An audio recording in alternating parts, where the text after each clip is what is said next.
Hallelujah. Salamat sa Diyos. Siyang mabuti at mapagbiyaya sa bawat isa sa atin. Tayo dumulog sa mga salita natin, Panginoon. At kung magawa natin buksan ang ating banal na kasulatan, hanguin natin sa aklat ng James chapter 3, verse 13. Sabi po rito sa James chapter 3, starting verse 13 hanggang sa last verse in chapter 4. Sabi rito, "Who among you is wise and understanding? Let him show by his good behavior his deeds in the gentleness of wisdom. But if you have bitter jealousy and selfish ambition in your heart, do not be arrogant and so lie against the truth. This wisdom is not that which comes down from above, but is earthly, natural, demonic. For where jealousy and selfish ambition exist, there is disorder in every evil thing. But the wisdom from above is first pure, then peaceable, gentle, reasonable, full of mercy and good fruits, answering without hypocrisy. And the seed whose fruit is righteousness is sown in peace by those who make peace." Praise God. Ang Panginoon magpalas sa kanyang mga salita. Sabihin natin amen. Purihin ng Diyos. Mahako po tayo sa oras na ito. Pagbati po sa pangalan ng ating Panginoon at sa kanyang biyaya at kagandahang loob sa atin. Salamat sa Panginoon at dahilan sa narito tayo, hindi dahilan sa araw ng gawain, kundi kundi tayo narito dahilan tayo ay nagmamahal sa ating Panginoon. Amin kasi amen to that. Tayo ay umiibig sa Kanya, mahal natin ang Panginoon, mahal natin ang Kanyang salita, mahal natin ang pagkakatipon ng mga banal. At sabi ng 1 John ay kung tayo ay nagmamahal sa Diyos, ay iniibig din naman natin yung mga ipinanganak ng Diyos. Amen. So, nice kung tumulog tayo sa salita ng ating Panginoon. Tayo ba'y handa na mga kapatid? May kasama ba ako? Praise God. So, sa oras na ito ay nice kong i-share sa inyo ang isang kaisipan at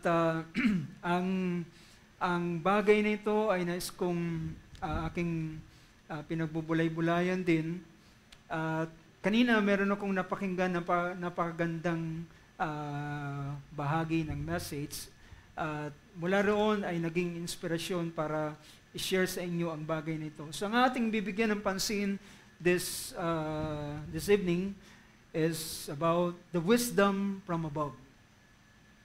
Ito ay nabanggit ni Apostle Santiago. Sabi niya, verse 15, "This wisdom is not that which comes from above."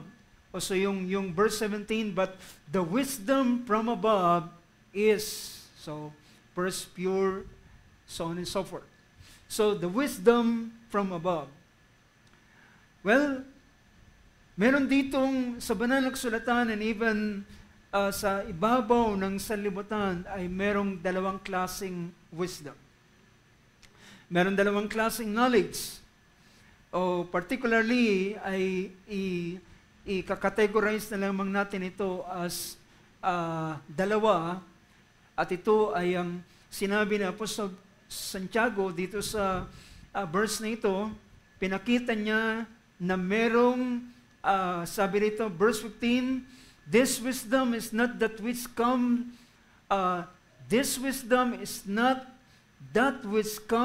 down from above, but is earthly. So meron siyang tinawag na earthly wisdom. At sa verse 17 ay meron siyang tinawag na wisdom from above. So meron dalawang klase ng wisdom. At ang dalawang klase ng wisdom na ito is the earthly wisdom and the wisdom from above. So yung makalupang karunungan, so ang salitang wisdom ay sa Tagalog ay karunungan, at ang merong earthly wisdom, merong wisdom from above, merong wisdom na galing sa lupa o makalupa, at meron din namang wisdom na naggaling sa langit. Tama ba mga kapatid? So merong tinatawag na karunungan na nanggagaling sa langit at karunungan na nanggagaling dito sa lupa. So let us differentiate this two kind of wisdom, the earthly wisdom and the wisdom from above. So first, para natin ma-distinguish ang wisdom na ito, dito sa verse, sa chapter 3 na ating binasa, ay nagbigay si Santiago ng magandang paraan how to distinguish these two kinds of wisdom. So para ma-distinguish ang dalawang klaseng wisdom na ito, well, ang earthly wisdom, mga kapatid, tandaan natin ito, ang earthly wisdom, ito ay pwedeng matutunan. Tama ba mga kapatid? Earthly wisdom, it can be learned. Pwede itong matutunan sa ibabaw ng salibutan. Pwede kang pumasok sa mga eskwelahan and you can learn this, you can get a knowledge and you can get wisdom. Makakakuha ka ng mga information na magsisilbing knowledge sa iyo at magiging wisdom para sa iyo. So, tingnan natin ang ilang mga scripture para makita natin na ang earthly wisdom, it can be learned. Pwedeng matutunan ng isang tao ang kaalaman dito sa ibabaw ng lupa. Ang aklat ng Acts chapter 7 verse, sabi rito ng verse 22. Sabi ng verse 22 rito, or verse 21, and after he had been set outside, Pharaoh's daughter took him away and nurtured him as her own son. This is about Moses. And verse 22, Moses was educated in all the learning of the Egyptians, and he was a man of power in words and in deeds. So makikita natin na ang earthly wisdom, ito ay pwedeng matutuhan ng isang tao. Pagpasok mo sa mga eskwelahan, from preschool and grade school, and yung primary, and then secondary, and then pagkuha mo ng iyong professional o pagiging ng iyong professional degree. So yan yung tinatawag na earthly wisdom na pwedeng matutunan ng tao dito sa ibabaw ng lupa. That is earthly wisdom. So tingnan pa natin ang isang verse dito sa Daniel chapter 1 verse 4. Ito'y patungkol sa mga magkakaibigan si Shadrach, Meshach at Abednego at si Daniel. Sabi nito ng verse 4, Daniel 1:4, youths without blemish, of good appearance, and skillful in all wisdom, and with knowledge, endowed with knowledge, and knowledge, understanding, learning, and competent to stand in the king's palace. Sabi rito, and to teach them the literature and language of the Chaldeans. So pinakita riyan na sila ay tuturuan para sila ay tumayo sa palasyo ng hari and to teach them the literature and the language of the Chaldeans. So yung mga knowledge na ito ay na-acquire sa pamamagitan ng pagkatuto ng mga guro dito sa ibabaw ng lupa. So natutunan nila yung literature, yung custom ng mga Babylonian, at dahilan, ang purpose po ng Babylon sa kanila ay hubarin ang kanilang kultura. Yun ang purpose ni Nebuchadnezzar sa mga captive niya na Israelites, upang alisin ang kanilang custom, alisin, especially ay gusto ni Nebuchadnezzar na kahit ang kanilang Diyos na pinaglilingkuran ay mabura o mawala sa kanila. So, yan ang dahilan kung bakit inaaralan sila ng literature ng Babylon, yung custom, yung language nila ay gustong alisin sa kanila at matutunan nila ang Babylonian language. So, ginagamit ko ang puntong ito para ipakita na that this earthly wisdom can be learned.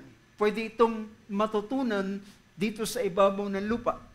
Pangalawang bagay na pinakita ni Santiago para ma-distinguish natin, to distinguish this earthly wisdom, where ang earthly wisdom ay meron po itong character na ipoproduce sa isang tao. Merong character, dahilan mababasa natin yan sa verse, doon sa verse nating binasa kanina. Pero bago ko puntahan ang chapter 3 ng Book of James, tingnan ninyo ang sabi ni Apostol Pablo sa 1 Corinthians chapter 8 verse 1.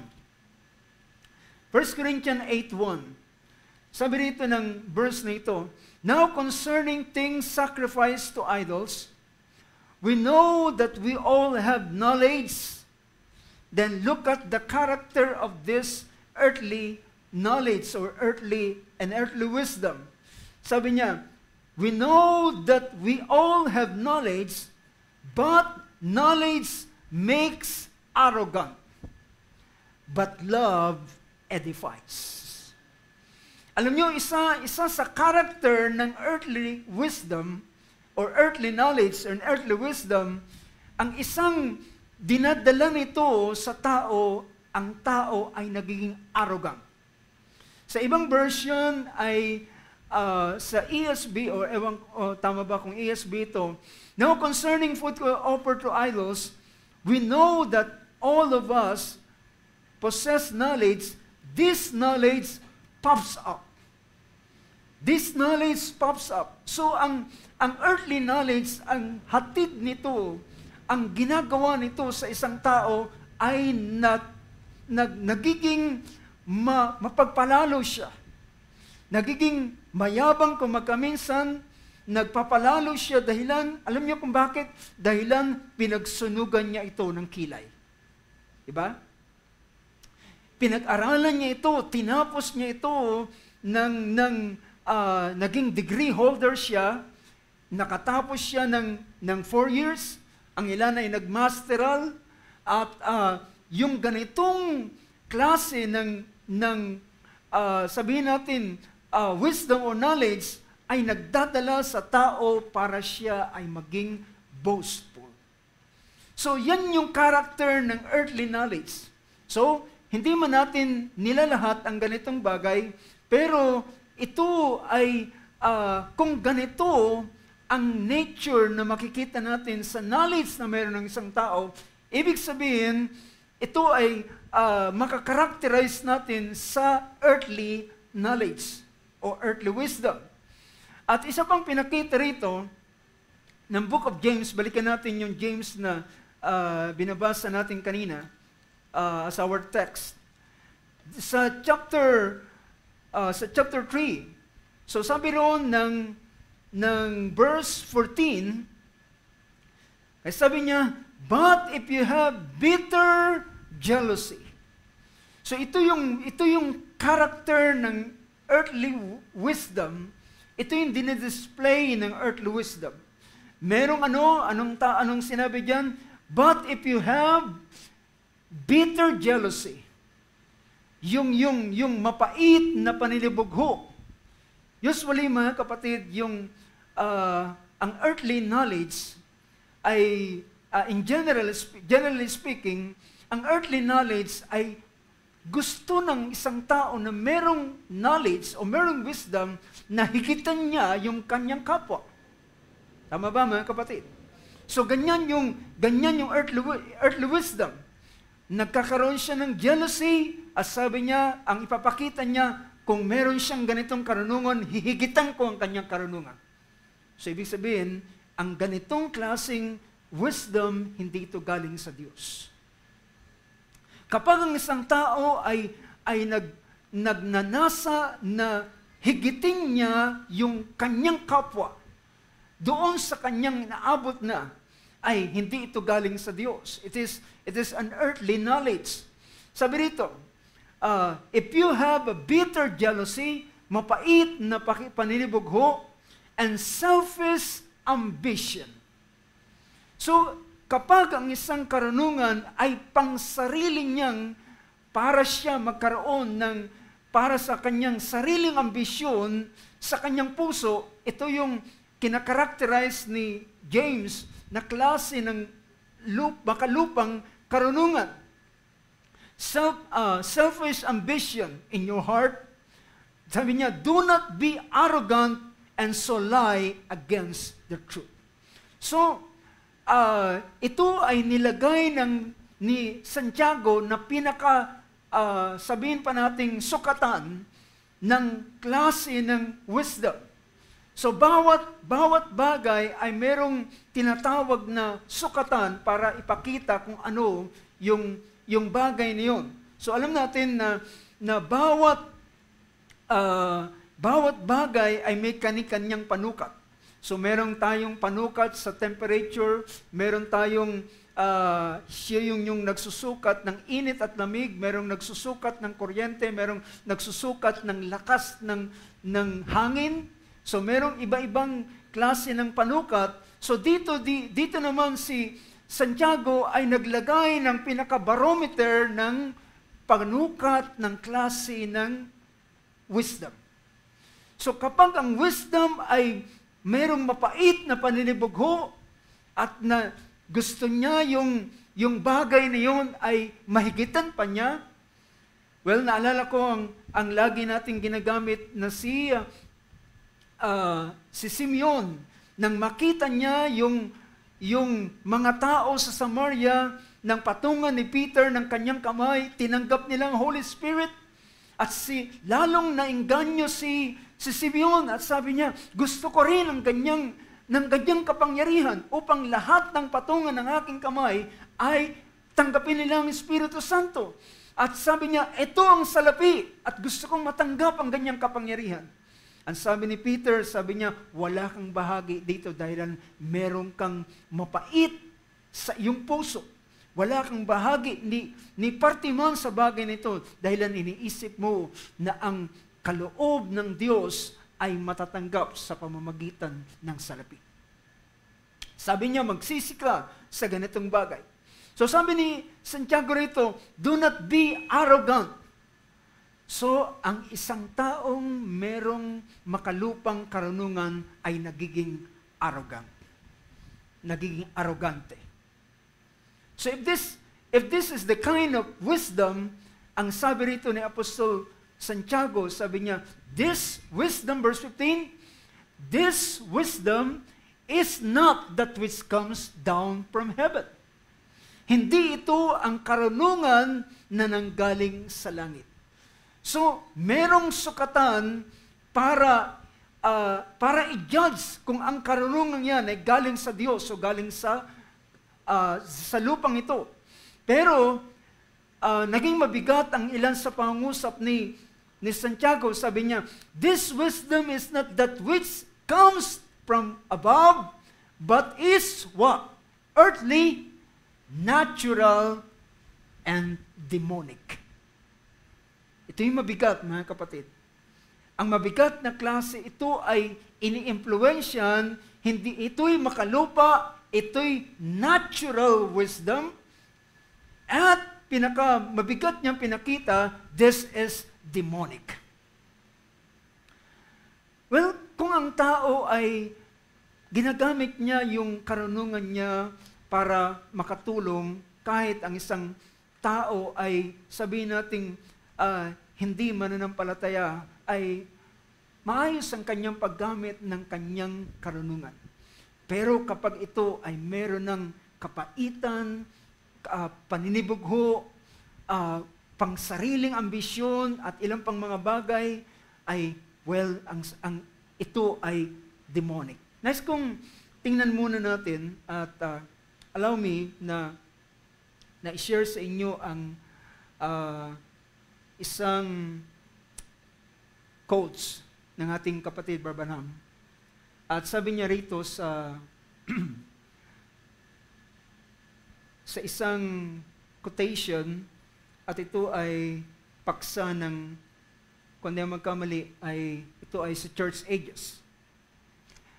Ang sabi niya rito, kinat ko na lang yung portion at sabi ng ating kapatid, the reason for this is that character simply is never made without suffering. So, sa pagpapatuloy, pinakita niya, sabi niya, ang katangian ng isang tao, ang katangian ay ito ay hindi nahuhubog kundi sa pamamagitan ng mga bagay na kanyang nararanasan o mga bagay na pagtitiis na kanyang nararanasan. And then, pinakita niya, sabi niya, character, ulitin ko, the reason for this is that character simply is never made without suffering. Character is a victory, not a gift. Well, tandaan natin ang ganitong bagay. Alam niyo ba, ang katangian natin, hindi ito kaloob. Ang character ay nade-develop sa atin. Character is a victory, not a gift. A man without character can't reign because power apart from character is what? Satanic. Well, ang basis ng ating kapatid Branham ay ang ganitong bagay na aking ginamit ko ang quotation ito, although ang kanyang binibigyan ng pansin is power apart from character is satanic. But power with character is fit to rule. Kaya ang sabi ng ating kapatid na si Pablo, sabi niya, tayo ay makipagtiis din naman sa Kanya, na kagaya rin naman niya na nagtiis, tayo makipagtiis sa ating Panginoon, upang tayo rin naman ay maghari na kasama niya. So hindi lamang tayo basta darating doon para maghari. Merong siyang paghubog at pag-anyo na ginagawa sa ating mga character. Dahil ang character ay napakahalaga, yung character ang siyang nagpapakita kung ano ang bagay na naroon sa iyo. Diba? Kung anong klaseng buhay ang naroon sa iyo, ay ipapakita ito ng character. It will be shown by character. So, yan lamang po ang nais kong bigyan ng pansin, pero tuloy ko yung kaisipang ito. So pinakita na ang ganitong earthly wisdom ay makikita natin dahilan ito ay pwedeng matutunan sa ibabaw ng salibutan. May mga guro na pwedeng mag-mentor sa iyo ng ilang mga bagay, magturo sa iyo, at ang isa sa pinapakita rito, ito ay nagpo-produce ng character. Well, patungkol naman sa wisdom from above. Well, ang wisdom from above, mga kapatid, ito ay kabaligtaran ng earthly wisdom. Kung ang earthly wisdom, ito ay pwedeng matutunan dito sa ibabaw ng lupa, ang heavenly wisdom or ang wisdom from above, hindi ito pwedeng matutunan dito sa mga bagay rito sa ibabaw ng lupa. Hindi ito pwedeng matutunan na kagaya ng mga knowledge dito sa ibabaw ng lupa, yung mga Well, kapag meron kang gustong malaman, i-google mo, malalaman mo na. Pero ang heavenly wisdom, ang wisdom from above, ay wala ito dito sa ibabaw ng sanlibutan. Amen ka sa amen to that. Naalala ko ang sabi ng ating Panginoon kay Nicodemus, habang siya ay nakikipag-usap kay Nicodemus, at si Nicodemus, he came to Jesus by night, at nang siya ay pumunta kay Jesus, sabi niya, you are a man sent from God. Ikaw ay isang tao na nagaling sa Diyos. Dahilan hindi mo magagawa ang iyong ginagawa, ang mga himala ng iyong ginagawa kung ang Diyos ay hindi sumasa iyo. Ang sabi ng ating Panginoon, except a man be born again, he cannot see the kingdom of God. At nang mag-usap sila, magpaliwanag ang ating Panginoon about born again, hindi niya kayang arukin.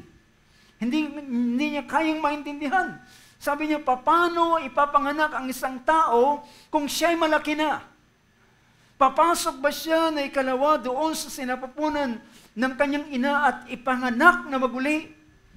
Well, hindi na ito kayang makomprehend ni Nicodemus. At dahilan ng ating Panginoon ay nangungusap na siya ng heavenly wisdom. Diba? Nangungusap na siya ng makalangit na karunungan, makalangit na kaalaman. At habang sinasaysay niya yung bagay na ito, hindi niya na kayang sabayan si Jesus. At sabi ng ating Panginoon kay Jesus, hindi mo alam yung bagay na akin sinasabi? Hindi bagat ikaw ay guro ng mga Hudyo? You're a teacher of the Jews. You're a teacher of the law. And yet, hindi mo alam ang ganitong bagay. So, ibig sabihin, mga kapatid, ang karunungang makalangit ay hindi mo ito masumpungan dito sa ibabaw ng sanlibutan. Dahilan, meron itong ibang source. Do you get my point? Heavenly or wisdom from above, it comes from above. Ito'y galing sa taas, galing sa makalangit. In fact, ang sabi ng ating Panginoon doon sa yung salitang born again, ang ibig sabihin, ang tamang translation niyan ay born from above. Ipinanganak mula sa kaitaasan. So number one, it cannot be learned by earthly ways or means. Number two, wisdom from above, it is by revelation. It's by revelation. Hindi ito, iba yung knowledge, mga kapatid. Ang knowledge ay natututunan ng tao, at kapag hindi niya nakuha, ulitin mo nga, at ulitin mo sa kanya, at pag medyo malabo pa, sabi mo, pwede mong ulitin uli. Sasabihin, ganun pala. So, natututo siya. Pero mga kapatid, ang heavenly wisdom or wisdom from above, it's by revelation. Ang tinatawag na revelation, ito ay pwede mong maintindihan sa isang iglap lang. Kapag ang Panginoon ay nagbukas sa iyo ng isang bagay, ito ay yung maintindihan at sasabihin mo, salamat Panginoon, akin itong naintindihan. So, tandaan natin, wisdom from above, it cannot be learned by earthly ways or means because it is by revelation. This wisdom from above. And number three, it has also a character. Meron din itong character na pinapakita. Balikan natin yung sinasabi rito ng James chapter 3. Ang sabi ni Santiago sa kanyang pangungusap? Sabi niya, ang karunungan na ito, sabi niya, but the wisdom, verse 17, but the wisdom from above is first pure. Pag sinabing pure, hindi ang tinutukoy dito yung malinis, kundi puro, walang halo. It is pure. Sabi niya, but the wisdom from above is first pure.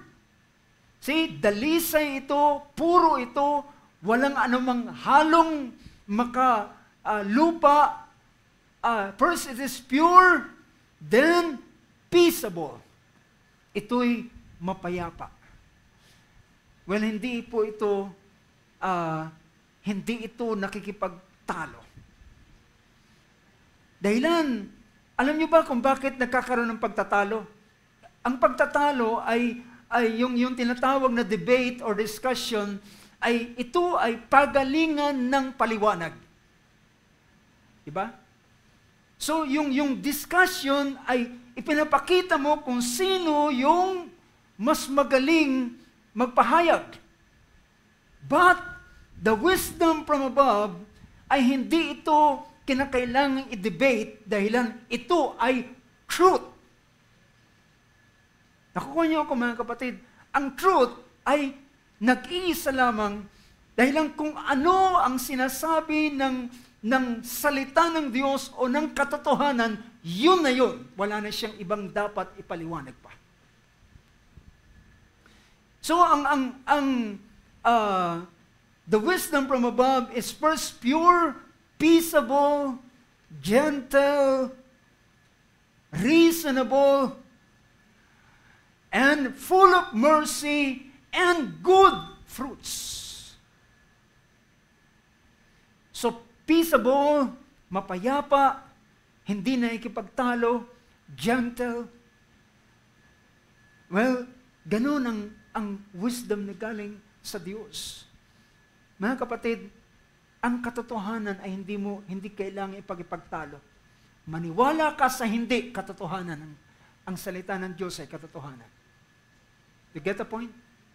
So, hindi na ito kinakailangan. Ang kailangan lamang ng tao ay paniwalaan ng katotohanan. Paniwalaan at i-accept at tanggapin ang katotohanan. Hindi na ito kinakailangan pang kung anumang mga bagay, ang katotohanan ay katotohanan. Well, facts is changing. Sa isang dekada, from one decade, ang isang information ay nagpapakita ng ganitong bagay. Paglipas ng another decade, yung fact na yun ay nag-change, nagbabago. But the truth stays forever. Ang katotohanan ay nananatili. Hindi mo niyan kailangang hindi na yan mamodernize pa, hindi na yan mababago pa. Ang katotohanan ay katotohanan. Hindi yan magbabago. Ito'y kagaya ng isang bato na hindi makikilos, hindi magbabago, hindi kagaya ng ang kalalagayan ng Diyos. So, but the wisdom from above is first pure, peaceable, gentle, reasonable, full of mercy. Ang tunay na karunungan, mga kapatid, ay merong punong-puno ng kahabagan. Yun yung opposite ng earthly wisdom. Ang wisdom na galing sa Diyos ay full of mercy at meron siyang good fruits. Meron siyang mabubuting bunga. Well, ang good fruits na ito ay ang character o deeds ng meron tao na meron ng ganitong klase ng wisdom. Good fruits, unwavering. Ano yung unwavering?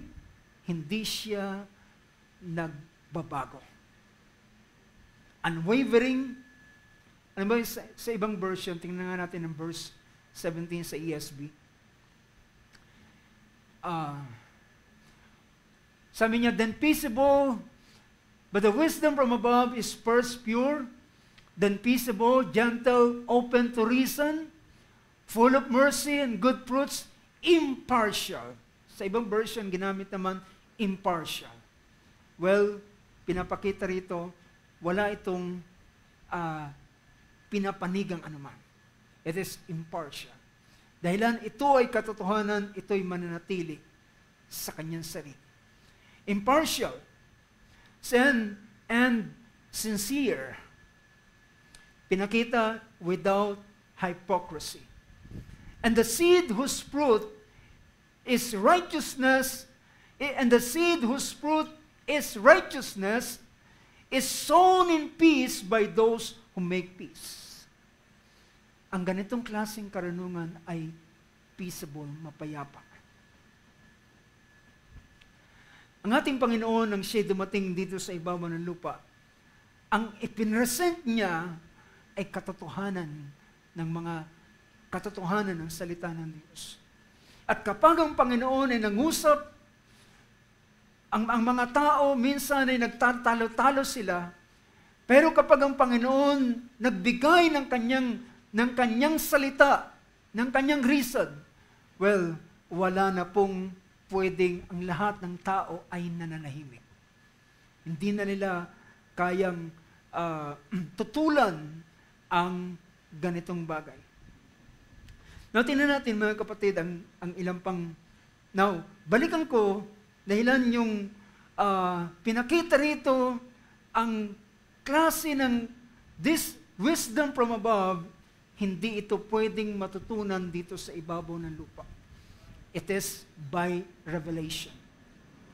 At ang revelation ay, sabihin natin, tingnan ninyo ang pangungusap ng ating Panginoon kay Peter. Ano sabi niya rito sa Matthew chapter 16, verse 18?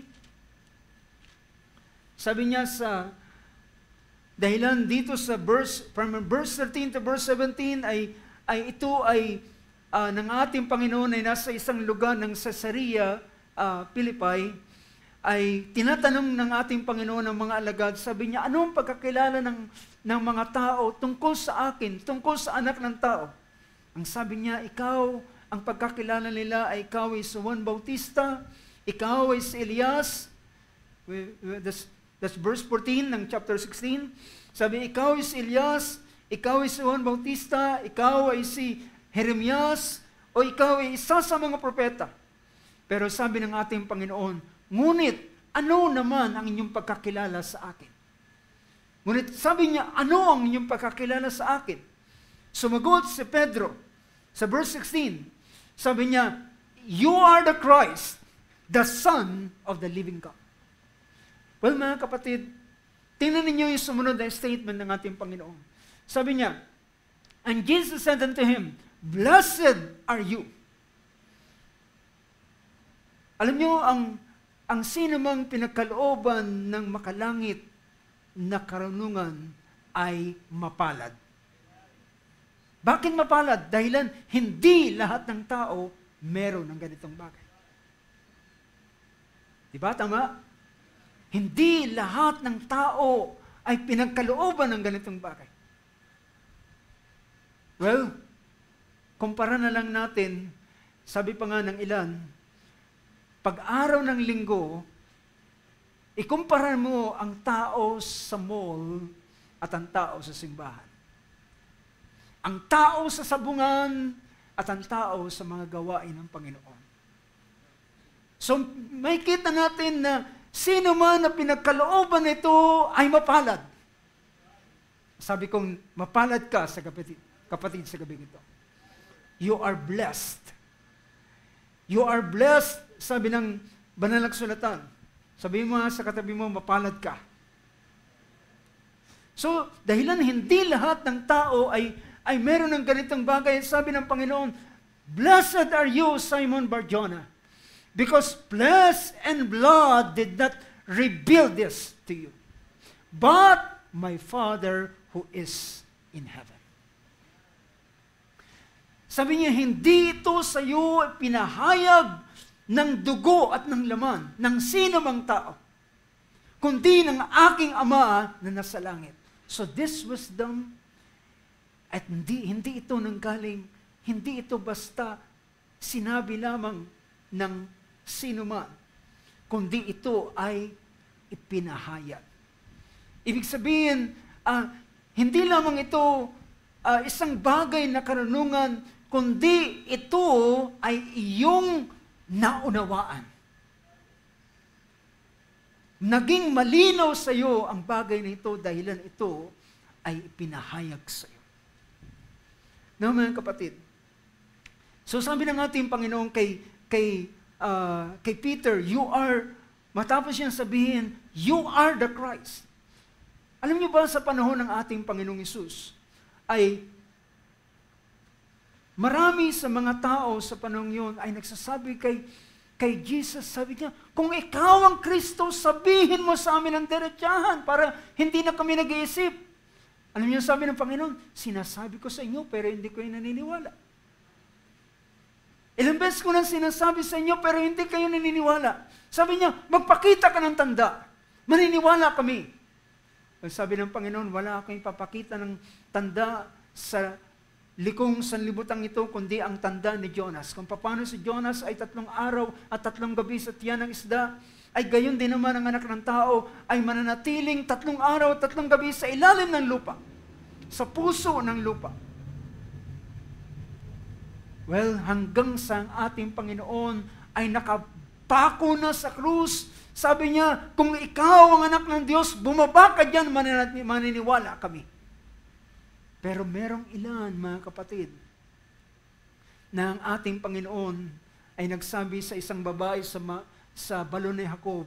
Sabi niya, babae, dahilan sabi niya, ang sino mang magbibigay, ang sino mang iinom ng tubig na ito ay mauuhaw pa, pero kung ang tubig na aking ibibigay ay hindi na siya mauuhaw.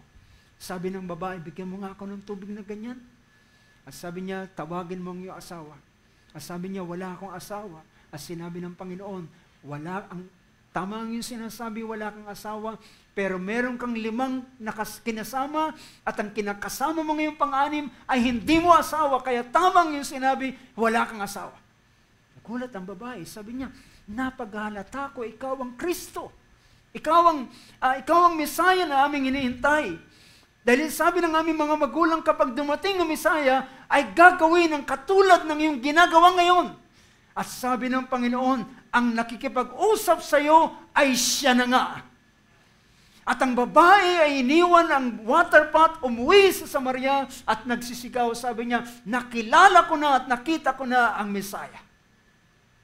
Well, pero mayroong mga tao na sinasabi na ng Panginoon na ako ang Kristo sa pamamagitan ng tanda na kanyang ginagawa, pero ang mga tao ay ayaw maniwala. So piling mga tao ang nagkakaroon ng makalangit na karunungan o kaunawaan. Wisdom is equivalent to understanding. See? Understanding, nakiging malinaw sa iyo ang isang bagay.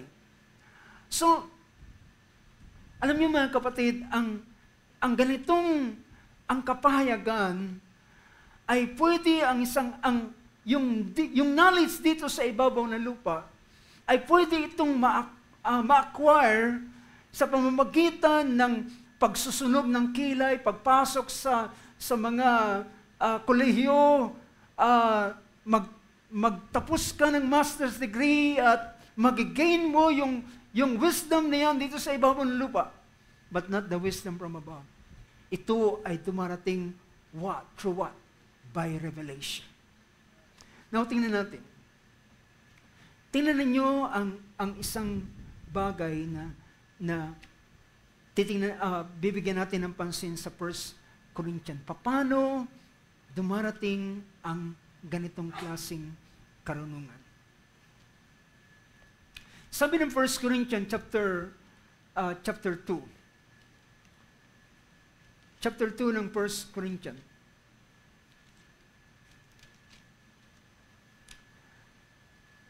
Dito si Apostle Pablo ay nagsabi siya, sabi niya sa verse 1, sabi niya, and when I come to you, brethren, I did not come with superiority of speech or of wisdom, proclaiming to you the testimony of God. Nang ako'y dumating sa inyo, ay hindi ako nangusap sa pamamagitan ng mga mainam na mga salita. Not superiority of speech or of wisdom, proclaiming to you the testimony of God. Sapagkat, sabi niya, for I determined to know nothing among you except Jesus Christ and Him crucified.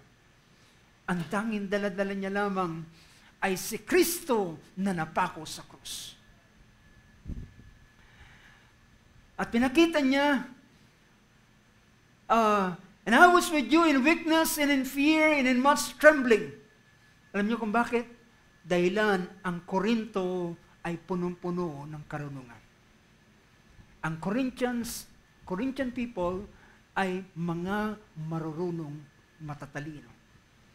At ang gusto nilang laging marinig ay ang mga eloquent speaker. Mga matatalinong mga tao at yung magagandang mangusap, doon sila naniniwala. Pero sabi niya na ako ay dumating sa inyo, I was with you in weakness and in fear and in much trembling. Ako'y natatakot, nanginginig, dahilan, and my message and my preaching were not in persuasive words of wisdom, but in demonstration of the Spirit of power. Hindi ako narito dumating na magaling lamang parang isang orator. Kundi, nang dumating siya sa Korinto, sabi niya, ako'y dumating dito sa pamamagitan ng demonstration ng kapangyarihan ng Diyos. Ang mga himala, ang mga kababalaghan, para patunayan na ang kanyang pinangangaral ay tunay at totoo. Verse 5, so that your faith would not rest on the wisdom of man, but on the power of God. Upang ang iyong pananampalataya, alam nyo, kapag ang isang tao ay humanga siya sa ganda ng paliwanag, pag merong nagpaliwanag ng mas maganda, lilipat siya rito. At kapag may nagpaliwanag ng mas magandang paliwanag, ay lilipat siya roon. But, mga kapatid, iba ang tinatawag na kapahayagan. Dahilan ng kapahayagan ay pagpapahayag. Yung ibig sabihin ng salitang revelation, ay katulad ito ng isang bagay na merong takip o talukbong. For example, ang pulpit na ito ay may talukbong. Kapag may talukbong, ay hindi mo alam kung anong nasa loob nito. Kapag inalis ang talukbong, lahat ng nakakakita ay iisa ang kanilang makikita. Diba? Ang makikita nila ay pulpit na yari sa kahoy. Ganitong dimension niya, ganitong laki, ganitong taas niya. Ganon ang revelation. Ang revelation ay ito'y iisa ang makikita ng sino man na pinagpahayagan. Kapag ikaw ay pinagpahayagan at ako'y pinagpahayagan, definitely iisa ang bagay na ating na makikita. Pero, yan ang dahilan ay, kaya sabi rito, so we do not, verse 6, yet we do not speak wisdom among those who are, yet we do speak. Aming sinasalita ang karunungan, speaking about heavenly wisdom, yet we do not, yet we do speak wisdom among those who are mature, a wisdom, however, not of this age, not of this world, nor of the rulers of this age who are passing away. But verse 7, but we speak God's wisdom. Tawag dito ni Paul is God's wisdom. But we speak God's wisdom in a mystery, the hidden wisdom. So tinukoy niya yung the wisdom from above, ay ginamit naman ni Paul yung God's wisdom. At this wisdom from above, na siyang God's wisdom in a mystery, it is the hidden wisdom. Ito ay ang natatagong karunungan. Which God predestined before the ages to our glory. Ang paraan ng Diyos para ang wisdom na ito ay dumating sa bawat isang tao, itinalaga niya ang kaparaanan paano ito matatanggap ng isang tao. Sabi rito, the wisdom which none of the rulers of this age has understood. Sabi rito, ang karunungan ito ay wala sa mga tao sa ibabaw ng sanlibutan ito na nakaunawa, has understood, for if they had understood it, they would not have crucified the Lord of glory. Alam niyo ba mga kapatid, kung naintindihan nila at naunawaan nila ang pagdating ni Kristo, hindi nila ipapako si Kristo sa krus. Bakit maraming yung mga sumunod sa ating Panginoon ay nagmahal sa Kanya at kinilala siya bilang Kristo, bilang Panginoon. But the rest of the people ay nabulagan sila at ipinako ang ating Panginoon dahilan hindi nila nakilala ang ating Panginoon. But there are few people, merong ilang mga tao na nakakilala sa ating Panginoon. Ilan sila? Sabi ng Banal na Sulatan, 500 sila. At ang unang tumanggap ng Espiritu Santo ay 120 souls. So makikita natin ang ganitong bagay. But, verse 9, that's the reason this heavenly wisdom ay hindi ito matatanggap mula dito sa sanlibutan. Hindi mo ito mag-google, hindi ito makukuha sa anumang encyclopedia Britannica o anumang klaseng encyclopedia ng pinaka well-known ngayon na source of information is the Google. Pero, sabi rito ng verse 9, but just as it is written, things which eye has not seen, and ear has not heard, and which have not entered the heart of man, all that God has prepared for those who love Him. Sino ang tatanggap ng ganitong klase ng karunungan? Sila na umiibig sa Kanya. I'm going to say amen to that. Iniibig ba natin ang Panginoon? Dito ay pinakita niya mga bagay na hindi nakita ng mata, hindi narinig ng pakinig, hindi pumasok sa puso ng sinuman. Walang aklat, walang anumang kasaysayan maliban sa Biblia ang naghahayag ng katotohanan tungkol sa Diyos. At sabi rito ng verse 13, now tingnan ninyo ang verse 10. Sabi rito, for to us, God revealed them through the Spirit. Basahin nga natin sa Tagalog. Sabi riyan, ngunit ang mga ito ay pinahayag sa atin ng Diyos sa pamamagitan ng Espiritu. Paano ito natatanggap ng tao? Paano ito natatanggap ng tao? Sa pamamagitan ng Espiritu. Anong Espiritong ito? It is the Holy Spirit. So kung ang tao ay walang Holy Spirit, never in this world na kanyang makuha ang wisdom na ito. Hindi niya kailanman ma-acquire kahit siya ay, anong sabi ni Job? hinahanap niya ito, hinahanap niya kung saan-saan, hindi niya masumpungan. Sa kalaliman ay wala sa kalaliman. Kahit saan, wala ang karunungan ito. Dahilan ang karunungan na galing sa kaitaasan ay ipinapahayag sa pamamagitan ng Espiritu Santo. So if you have the Holy Spirit, then ito ang magiging daan ng channel ng knowledge. Ito magiging window sa iyo para makita mo ang mga bagay na karunungan na makalangit. Okay, say amen to that. For to us, God revealed them through the Spirit. For what? For the Spirit searches all things, even the deep things of God. Ano sabi diyan?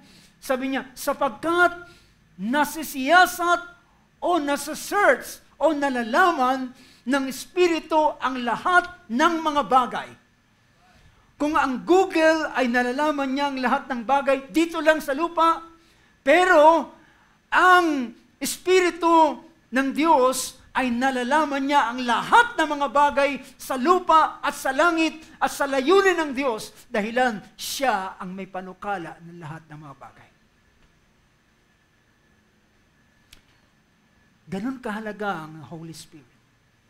And that's the reason, brothers and sisters, dapat i-treat natin ang banal na Espiritu na hindi kung ano lamang. Dahilan ang banal na Espiritu, ito ay si Kristo mismo sa anyong Espiritu. Ito'y ang Diyos mismo na nasa anyong Espiritu. At ang Espiritong yan ang siyang magiging window, di ba? Magiging bintana o magiging open doors sa atin para makita natin ang alin. Searches all things, kahit man ang malalalim na bagay ng Diyos. Even the deep things of God. So, for who among men known the thoughts of a man, except the spirit of the man which is in him? Even so, the thoughts of God, sabi niya, gayon din naman, ang mga bagay ng Diyos ay hindi nakikilala ng sino man maliban na ng Espiritu ng Diyos.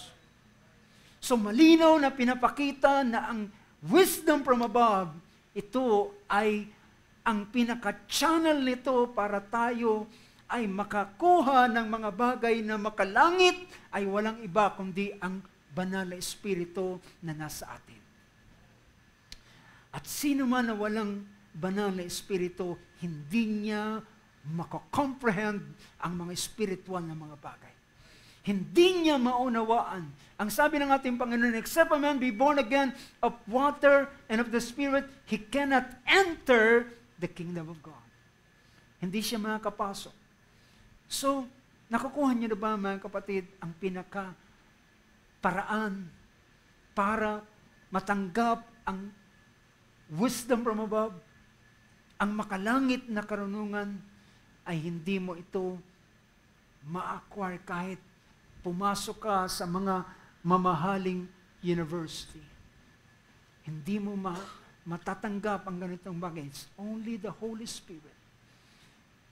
At kapag ang Espiritu ng Diyos ay nasa iyo, ang mga bagay na hindi kayang ipaliwanag ng eskwelahan ay pwedeng sa isang iglap ay paunawa sa iyo ng Espiritu ng Diyos. Ang ilan ay sabi sa ating Panginoon, alam niyo ba, ang Book of John ay nagsabi, habang si Jesus ay nagsasalita, anong tanong nila? They're wondering, sabi niya, saan nanggaling ang karunungan ng taong ito? Hindi siya nag-aral. Kilala ko siya mula pagkabata. Hindi siya pumasok sa anumang, sabihin pa natin, dahil ang paraan ng pagtuturo ng panahon yun ay merong isang teacher na lilitaw at sila ay susunod sa teacher na ito. Pero nakita nila na si Jesus mula sa kanyang pagkabata hanggang sa kanyang paglaki ay walang sino mang nagturo sa kanya. And yet, nang makita nila nangangaral, nangungusap ng malalalim na mga bagay, nagsasalita ng ganitong bagay, saan ang galing ang karunungan ng taong yan? Sabi niya, hindi ba siya anak ni Maria? Anak siya ni Jose? Kilala natin ang mga kapatid niya, si Santiago, si Judas, at ilang pang mga pinapahayag nila. Saan ang galing ang kanyang karunungan? Well, mamamangha tayo paano siya nangaral doon sa Beatitudes. From chapter 5 to chapter 7 ay ginalugad niya ang lahat ng mga bagay at sabi niya, nasusulat. But never ang taong ito ay ang ating Panginoon. Pero anong naroon sa kanya? Siya ang salita ng Diyos. He is the Word of God. Jesus is the Word of God. The knowledge of God, the wisdom of God. Jesus Christ is the wisdom of God. Even so, the thoughts of God, no one knows except the Spirit of God. Walang makakaalam sa kaisipan ng Diyos, kundi ang Espiritu ng Diyos. At kapag ang Espiritu ng Diyos ay nasa iyo ang kaisipan ng Diyos. Maintindihan mo ang mga bagay ng kaisipan ng Diyos. Sabi ni Isaiah, your thoughts is not my thoughts. Your ways are not my ways, says the Lord. Verse 12, now we have received not the spirit of the world, but the Spirit who is from God. Ang sabi diyan sa verse 12, sabi niya, sapagkat ating tinanggap, hindi ang espiritu ng sanlibutan, balikan natin 1 Corinthians 2:12. Sapagkat, ngunit ating tinanggap, hindi ang espiritu ng sanlibutan. See, yung espiritu ng mundo ay meron siyang karunungang ibinibigay. At yun ay makalupa. Ngunit sabi niya, ang ating tinanggap ay hindi ang espiritu ng sanlibutan, kundi ang espiritong mula sa Diyos. Can say amen. Ang espiritu na mula sa Diyos na, sabi niya, mula sa Diyos upang ating mapagkilala ang mga bagay na sa atin ay ibinigay na walang bayad ng Diyos. Upang ating mapagkilala ang mga bagay na binigay ng Diyos. Na ang mga ito, verse 13, na ang mga ito, which things we also speak not in words taught by human wisdom, but in those, ngundi, sabi niya, karunungan ng tao, kundi sa itinuturo, o ulitin ko, na ang mga bagay na ito ay atin namang sinasalita, hindi sa salitang itinuturo ng karunungan ng tao, kundi sa itinuturo ng Espiritu. Magkahiwalay talaga ang source nito. Ang source ng earthly wisdom is this earthly mga bagay sa ibabaw, but the source ng heavenly or wisdom from above ay ang Diyos. Sabi niya, ang Espiritu, na itinuturo kundi sa Espiritu na iwinawangis natin ang mga bagay na ayon sa Espiritu sa mga pananalitang ayon sa Espiritu. Now, puntahan na lang natin ang verse 15. Tuloy na rin natin. But the natural man does not accept the things of the Spirit of God, for they are foolishness to him, and he cannot understand them because they are spiritually discerned. So pinapakita rito ang mga bagay na makalangit ay hindi talaga kayang maintindihan ng isang, ang tawag diyan, natural man. You know, brothers and sisters, Ang taong merong Espiritu ng Diyos, siya ay hindi natural but supernatural. Supernatural sapagkat siya ay ipinanganak ng Diyos. The natural man cannot accept the things of the Spirit of God for their foolishness. Ito'y kamangmangan sa kanila, walang kwenta sa kanila. And he cannot understand them. Hindi niya kayang maintindihan.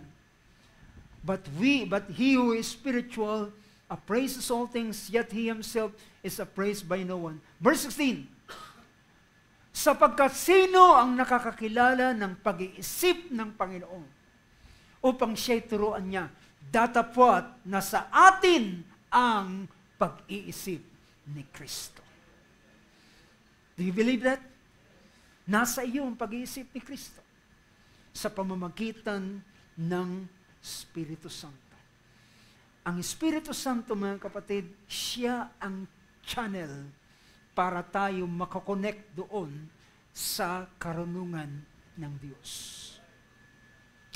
I repeat, ang Espiritu ng Diyos na nasa atin ang siyang channel para makakonect tayo doon sa karunungan ng Diyos at ating maunawaan ang mga bagay ng Diyos. Now, puntahan natin ang sinabi ng ating Panginoon sa John chapter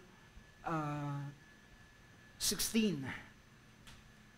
John chapter 16 verse 12. Sabi rito ng John 16:12 to verse 15. Ano sabi ng ating Panginoon? Tingnan natin sa Tagalog. Sabi niya, mayroon pa akong maraming bagay na sa inyo ay gustong sabihin. Habang ang ating Panginoon, siya ay isang guro, kung maaari lamang ay lahat ng bagay ay gusto niyang ibigay at ipagkaloob sa kanila. Pero alam niya, hindi nila ito kayang maintindihan. Maraming bagay na sinabi ng ating Panginoon na lumalagpas lamang sa kanilang ulunan. But, nang Espiritu ng Diyos ay dumating sa kanila, may mga bagay na nirecall sa kanila ng Espiritu ng Diyos. Well, tingnan natin. Sabi niya, I have many more things to say to you, but you cannot bear them now. But, when He, the Spirit of truth, comes, He will guide you into all the truth, for He will not speak on His own initiative, but whatever He hears, He will speak, and He will disclose to you what is to come. Amen. Alam niyo, ano sabi diyan? Gayunmay kung siya ang Espiritu ng katotohanan ay dumating. This is the Holy Spirit. Sabi niya, ay gagabayan kayo, papatnubayan niya kayo sa buong katotohanan sapagkat hindi siya magsasalita mula sa kanyang sarili, kundi ang anumang bagay na kanyang marinig, ang mga ito ang kanyang sasalitain. So, siya ang tagapag-relay. So, i-relay sa atin ang mga bagay ng Diyos. Ang mga ito ang kanyang sasalitain at kanyang ipapahayag. Sa ibang, yung version na binabasa ko rito, sabi niya, He will speak and He will disclose. Ano yung ibig sabihin? He will disclose. May mga bagay siyang bubuksan sa iyo. Can you say amen to that? May mga bagay siyang bubuksan sa iyo na hindi niya ito bubuksan sa iba. Dahilan hindi ito pwedeng mabuksan sa kanila, dahilan wala yung tagapagbukas. Dahilan ng tagapagbukas ay ang Espiritu ng Diyos. The revealer, ang tagapagbukas, and He will speak and He will disclose to you, ipapakita niya sa iyo, ipapahayag sa inyo kahit man ang mga bagay na darating. Oh my God.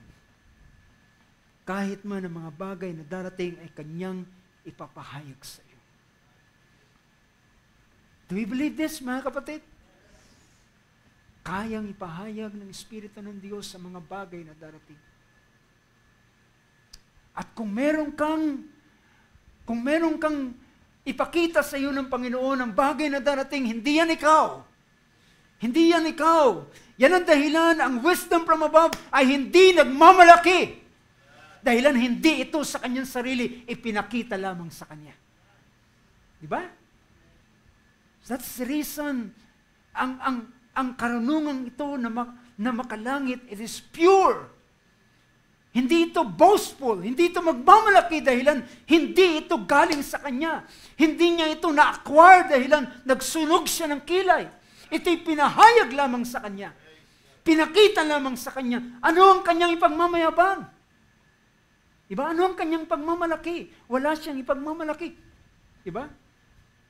Kapag ikaw ay nagpakita sa isang tao at kapag nagyabang siya, well, sasabihin mo, ba't ka nagyayabang? Pinakita ko lang yan sa iyo. So, wala tayong bagay na ipagmamalaki ang gagawin natin. Sino man meron ganitong karunungan, pupurihin natin ang Diyos. Tingnan niyo ang ginawa ng Panginoon kay Daniel. Nang siya ay nanalangin sa Panginoon, dahilan nasa bingit ng kamatayan ng lahat ng mga wise men doon sa Babylon.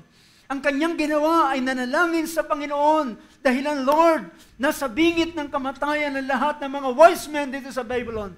At kung hindi ka magpapahayag sa amin, lahat kami ay mamamatay. Lahat ng wise men. But, patuloy siyang nag-pray and one night, ay ang Diyos ay nagpahayag sa kanya. At nang ipinahayag sa kanya, pinuri niya ang Diyos. Pinuri niya ang Panginoon. At nang siya'y humarap sa hari, hindi siya nagmamalaki. Nasabi niya, ikaw ba ang tao na magpapahayag sa akin ng aking panaginip na hindi ko maalala? Sabi ni Daniel, ang bagay na hinihiling mo, hari, ay hindi kayang ibigay ng sino mang matalino, sino mang tao, kundi ang Diyos lamang ang magpapahayag nito. At sa araw nito ay ipapahayag ko sa iyo ang ipinahayag ng Diyos sa akin. Yan ang dahilan, mga kapatid. I believe, sino man ang merong ganitong klaseng karunungan, he will not boast. Hindi siya magmamalaki dahilan ito'y pinakita lamang sa kanya. At sabi niya, he will disclose to you things to come. He will glorify me. Sino man na merong Espiritu ng Diyos, ay hindi siya magmamalaki, luluwalhatiin niya ang Panginoon. He will glorify me, for He will take up mine and will disclose it to you. Kukuha siya na nasa akin at bubuksan sa iyo sa pamamagitan ng Espiritu. All things that the Father has are mine. Therefore, I said that He takes up mine and will disclose it to you. Now, mga kapatid, in closing, alam niyo ba, ang pinakamalinaw na example na pwede nating makita ngayon. Dahilan ngayon, mga kapatid, we are now in the computer age. Alam niyo ba, ang technically, kung gagamitin natin ang isang technical term, na nakukuha mo ang isang bagay na galing sa Diyos, at ito'y hindi mo pinaghirapan, hindi mo pinagpawisan, hindi mo pinagsunugan ng kilay, ito'y dumating lamang sa iyo. Alam niyo, ang pinaka-technical term na madali niyong maintindihan, tayo ngayon na nasa computer age, yung salitang download. Nakukuha niyo yung punto ko, mga kapatid? The word download. Kapag meron kang isang gadget, cellphone, or tablet, o ano pa man riyan, kapag wala ka ng isang application, hindi mo magawa ang anumang bagay. Pero, walang problema ngayon dahilan merong paraan, pupunta ka doon sa Google Play, tama ba? Doon sa Google Store. At pipili ka nung isang klase ng application na gusto mong gamitin at click mo yung download. At maghahantay ka ng ilang segundo, ilang minuto, at pag natapos niyang install, then, after that, pwede mo nang gamitin. Diba? Hindi mo in-educate yung computer, hindi mo siya in-educate, ganitong dapat mong gawin, kundi yung program na yon ay naroon na sa cloud. Diba? That program is already on the cloud, and the only thing that you have to do is to download it. And after you download it, yan, you're free to go. Pwede mo nang gamitin ang ganitong bagay. Alam niyo ba mga kapatid, bago pa na-imbento ng Apple, ng mga ang technology ng ganitong bagay, ang Diyos ay nauna na sa ganitong bagay. Meron na siyang pinaka-server.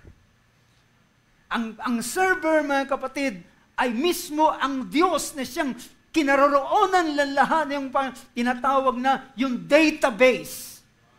Yung database ay naroon ang lahat ng information ay nandun na sa cloud. Nandun na sa pinaka-server. At yung server na yun ay hindi siya kagaya ng ordinaryong computer.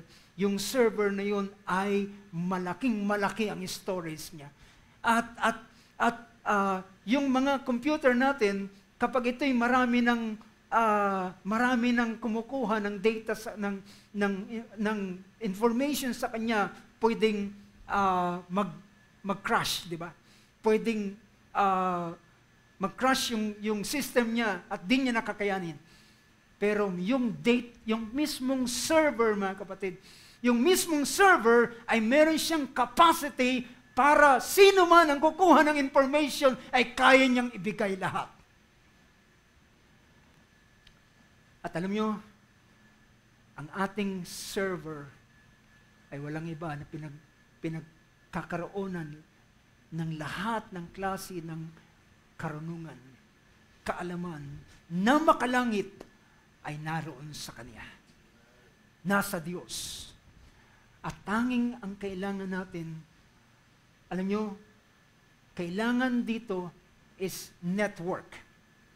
Ang network ang siyang magko-connect sa iyo papunta doon sa server. At kapag nakakonect ka na doon sa server, then, hallelujah, lahat ng information na kailangan mo ay tatanggapin mo. Puntahan natin meron pang isang verse na gusto kong basahin, ang Ephesians chapter 2 verse 18. Ephesians 2:18. Display natin yung Ephesians 2:18. Ano sabi niyan? For through Him, sino yung Him na yan? Is Jesus Christ. Through Him, we both have our what? Access in one Spirit to the Father. Meron tayong pag-access, di ba? Paano mo ma-access ang isang information? Well, para mo ma-access ang information ngayon ay kailangan mo ng isang window. At ang window ngayon ay yung Google, di ba? Para ma-access mo yung information. Pero sa Diyos, sa makalangit na karunungan, para ma-access mo ito, ay kinakailangan mo ng ang ating Panginoong Hesus. Siya ang magbibigay sa iyo ng access. Can you say amen to that? God, ang Diyos, ay magbibigay sa atin ng access sa pamamagitan ng ating Panginoong Jesucristo. At kapag meron ka ng access, anong sabi ng ating Panginoon? I am the vine, and you are the branches. If you abide in me, and my words abide in you, then ask what you will, and it shall be done unto you. So mga kapatid, sa ganitong bagay, alam nyo, sabi ng isa pang verse, 1 John chapter 2, verse 27,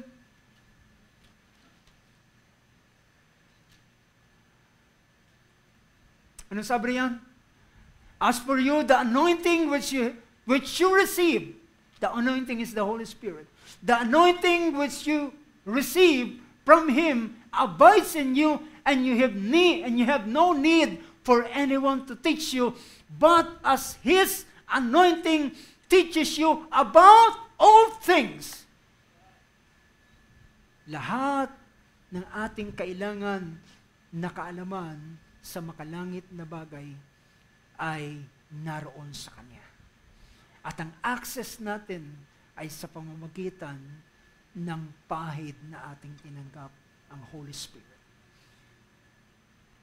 Well, kung wala ang network, mga kapatid, kung wala ang network provider, kung wala yung network provider, yung internet connection natin is never na makapunta tayo na ma-access natin ang mga bagay na information, ang iba't ibang mga application na hindi tayo makakapasok.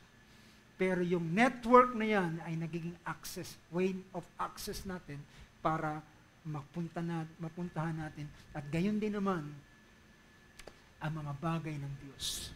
This heavenly wisdom. Mga kapatid, naniniwala ako, ang mga bagay na ating natatanggap na makalangit na bagay, ay hindi mo ito pinagpagalan, hindi ka nagsunog ng kilay, ipinahayag lang ito sa iyo. Pinakilala sa iyo ng Panginoon, pinakita sa iyo ng Panginoon, at ito ay bagay na makalangit, at ito ay maghahatid sa atin. So ito ay maghahatid sa isang mananampalataya na magpuri sa pangalan ng Panginoon. Dahilan pwede ang isang bagay, may isang tao na matagal na siyang nagsasaliksik ng isang bagay at hindi niya pa rin naintindihan. Samantalang ikaw ay pwedeng sa isang iglap ay paunawaan ka ng isang bagay, ng isang kumpara sa isang taong matagal nang nagsasaliksik. Well, ito'y dahilan sa Espiritu ng Diyos. At alam niyo, paano natin ma-access ang Espiritu? Ang Espiritu ng Diyos ay nariyan. Pero isang paraan para ating ma-access ang Espiritu ng Diyos ay sa pamamagitan ng ating pakikipag-ugnayan sa Kanya. Ang ating mga pananalangin ay isang paraan para tayo makatanggap ng mga bagay na makalangit. This wisdom na ating kinakailangan, yung kaunawaan na ito na inihanda ng ating Panginoon, napakaraming bagay na Kanyang in-store para sa bawat isa.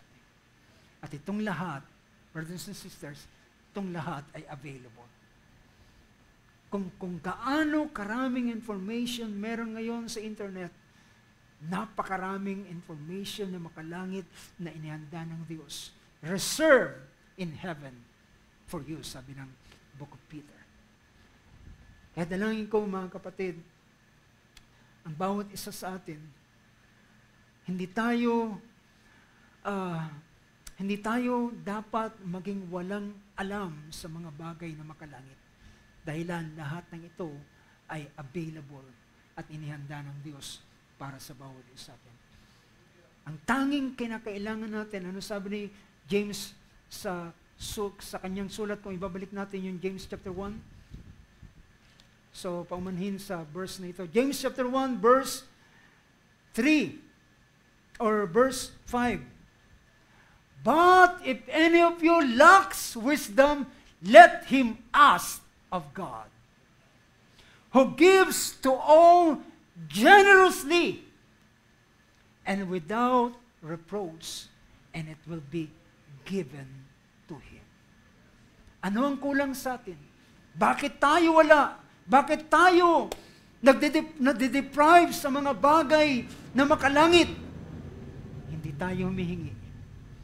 Hindi tayo nananalangin, hindi tayo humihingi ng ganitong bagay. Well, Brad, di ba para lang sa mga mangaral? No, nagkakamali tayo. Lahat ng mga bagay ng Diyos ay para sa mga anak ng Diyos. Wag niyong i-deprive ang inyong sarili na sabihin, hindi ako mangangaral, hindi ako preacher, hindi ako prophet, hindi ako teacher, hindi ako apostle, hindi ako sino man. Well, ang bawat anak ng Diyos ay merong access sa Diyos. At ang mga bagay na ito ay ibibigay sa atin if you will just ask Him. At kaya tayo wala, ay hindi tayo humingi. Purihin ng Diyos, palapakan natin ating Panginoon sa gabi nito. Praise God, tayo tumayo sa oras nito, mga kapatid. Hallelujah. Awitin natin yung awit na mainam na Come Holy Spirit.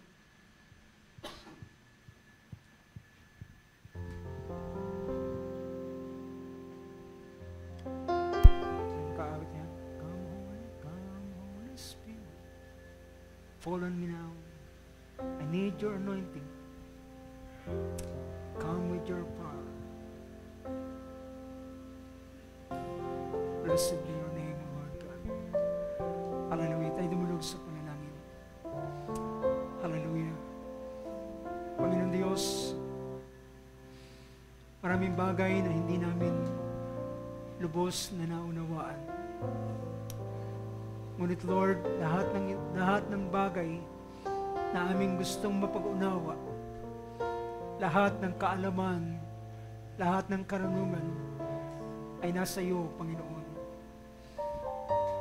Ang payo ni Santiago, kung kami nagkukulang ng karunungan, ay humingi kami sa iyo, sapagkat ikaw, hallelujah, ay masaganang nagbibigay at hindi ka nanunumbat. At ito yung bubuksan at ibibigay sa bawat isa amin. Panginoon Diyos, hallelujah. Hindi namin alam kung ano ang bagay na aming tinanggap sa uling araw nito. Unknowingly, Lord, hindi namin nababatid, Panginoon, na merong ganitong access ang bawat isa amin. Na hindi lamang ito para sa sino man na may mga kaloob, kundi sa bawat isa na iyong mga anak, O Lord God, ay meron kang inilaan ng mga bagay na Lord, na gustong-gusto mong ipahayag sa iyong mga alagad. Iyong sinabi sa kanila, napakaraming bagay na aking gustong sabihin sa inyo, ngunit hindi nyo kayang tanggapin, hindi nyo kayang, hallelujah, matanggap ngayon. Ngunit kapag dumating ang Espiritu Santo, siya ang mag-aakay sa inyo, hallelujah, ng lahat ng mga bagay. Akay niya kayo sa lahat ng katotohanan at ituturo niya sa inyo at ipapahayag sa inyo kahit man ang mga bagay na darating. O Panginoon Diyos, hallelujah. Lord God, kung sa lumang tipan, merong isang propeta na bumabangon at i-inspired mo sila, sasabihin nila, siya magsasalita, sabi ng Panginoon, at ipapahayag ang iyong kaisipan. Lord God,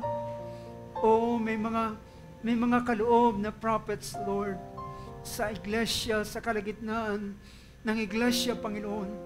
Ngunit, Lord God, ang espiritu ng prophecy ay siyang espiritu na Kristo na nasa amin, Panginoon. At ang spirit of prophecy, Lord, ay nasa bawat isa sa amin, Panginoon Diyos. At pwedeng ipakahayag sa amin, hallelujah, ang mga bagay, hallelujah, na yung mga salita sa amin, Panginoon Diyos. Hindi man kami, wala man kaming natural o isang taong propeta na nasa aming kalagitnaan. Ngunit meron kaming Espiritu ng Diyos na siyang Spirit of Prophecy, na siyang magpapahayag sa amin ng mga bagay na kahit man ang mga bagay na malalalim na bagay ng Diyos. Lord God, hallelujah. Buksan mo, Panginoon, ang aming mga puso at isipan, ang aming mga pagkaunawa, ang aming kamalayan, Panginoon. Ano ang bagay na aming tinanggap sa huling araw na ito? At ang karunungan na makalangit ay nag-aantay para sa iyong mga anak, O Lord. Nakareserve ito para sa bawat isa amin. At ang tanging inaantay mo lamang, Lord, ay ang kami ay lumapit sa iyo at humingi ng mga bagay. At ito'y pagkakaloob mo sa amin. Panginoon Diyos, hallelujah. Kagaya ng dalangin ni Apostol Pablo, aking dinadalangin at aking niluluhod ang aking tuhod, wika niya, upang ang Diyos ay magkaloob siya ng Espiritu ng karunungan at ng pahayag sa bawat isa na kanyang buksan ang aming mga pangunawa, Panginoon, at upang makita namin ang pag-asa ng iyong pagkatawag sa amin at ang kayamanan ng iyong kalawalatian na iyong inilaan sa mga banal sa bawat isa na nagsisampalataya sa iyo. Lord God, hallelujah, salamat Lord. Salamat, meron kaming access sa uling maarang to sa makalangit na mga bagay. Hallelujah, at ito'y sa pamamagitan ng banal na Espiritu na nananahan sa amin. O Lord God, bukas ang kalangitan para sa amin. Ang tabing ay hinapak mula sa taas hanggang sa pinakababa nito at inihayag ang kalawalatian mo, Panginoon. At sino man ay pwedeng pumasok sa pamamagitan ng katawang binayubay ng aming Panginoong Hesus. Sa pamamagitan ng katawang ito ay pwede naming pasukin, hallelujah, ang kaluwalhatian ng Diyos, ang karunungan at kaalaman ng Diyos, ang mga bagay na malalalim ng Diyos ay iyong ipapahayag sa bawat isa sa amin. O Lord Jesus, hallelujah. Lord, I pray in the name of Jesus Christ, open our hearts, open our minds, Lord. Hallelujah. Lagyan mo, Panginoon Diyos, ng pagkauhaw ang bawat isa sa amin. Dahilan ang lahat ng mga bagay ay available para sa iyong mga anak, O Diyos. O Lord God, sa uling maaraw nito, kung kami man ay mahina, kung kami man ay nagkukulang, ito hindi dahilan sa iyo, kundi ito'y dahilan sa bawat isa sa amin. Kung meron man kaming mga kakulangan sa uling araw na ito, ay dahilan hindi kami humahakbang at di namin, hallelujah, hinahanap ang iyong mukha, Panginoon. Ngunit kung aming hanapin ang iyong mukha, ay naniniwala kami, hallelujah, bukas, O Diyos, ang pintuan na iyong papapasukin. Ikaw ay kumakatok sa bawat pintuan, Panginoon, at sino mang makarinig ng iyong tinig, ikaw ay papasok sa kanya at hahapong kasama niya, at ikaw ay may mga bagay na iyong ipapahayag para sa kanya, Panginoon. Lord, salamat sa napakasaganang biyayang ito. Lord, pagpalain mo aking mga kapatid, Lord, na mga presente sa gabing ito, ang aking dalangin, Lord, para sa bawat isa, kahit man ang mga kapatid sa kanilang mga tahanan, at ang bawat isa na nakakapakinig ng iyong mga salita sa oras ito. May you bless them, Lord Jesus. May you open their understanding, Lord God. And may the wisdom from heaven, hallelujah, ay dumating sa bawat isa. Sa pangalan ng aming Panginoong Hesus. Lord, ingatan mo kami sa aming pagtatapos. Inapasalamatan ka namin sa iyong mga salita. Salamat, Lord, sa iyong presensya. Salamat sa iyong pagtulong sa amin. At bayan mo kaming, hallelujah, pag maghiwa-hiwalay, Panginoon, na nasa ilalim ng iyong kagandahang loob at sa ilalim ng isang langit na bukas, Panginoon, para sa iyong mga anak. Lord, sa iyo namin binibigay ang kapurihan, kalawalatian, pagpapasalamat sa pangalan ng aming Panginoong Jesucristo. Lahat ay magsabi, Amen. Amen. Palakpan natin ating Panginoon. Abang ating inaawit muli ang awit ng chorus na yan, I'm reaching for your heart.